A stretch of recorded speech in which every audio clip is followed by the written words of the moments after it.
Welcome to the Rusted Garden Homestead. Today I want to show you how to use alfalfa pellets in your garden in the spring. You can use them in raised beds, earth beds, containers. The process is the same.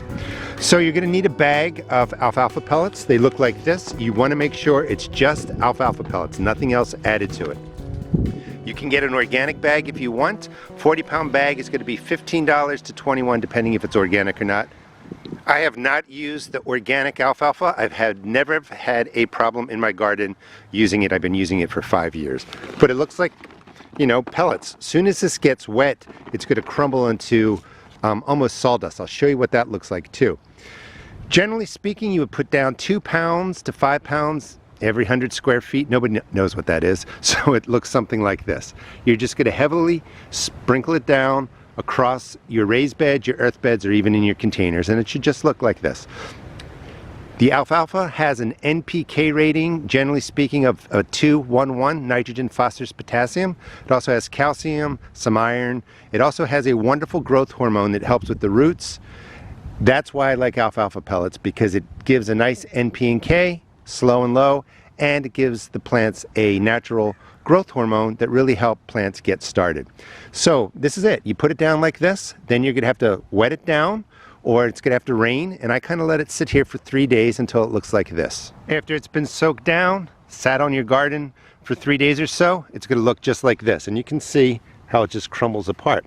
Now it's really important that if you're dropping seeds, you're not dropping seeds into something like this. Short version, after it looks like this, mix it in really into the top 2 to 4 inches of your garden soil, just like that.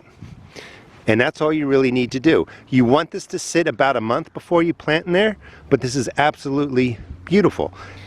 I mean, it really looks nice. And then you would just plant. You can do finger holes, drop in your seeds, do a row, drop in seeds, put in transplants. You just want to make sure that it's mixed through like this, and that you're not planting into something like this, because this has still got to break down with soil microbiology. The seedling would struggle, so make sure you're not planting right into that. You're also waiting 30 days to help this break down more.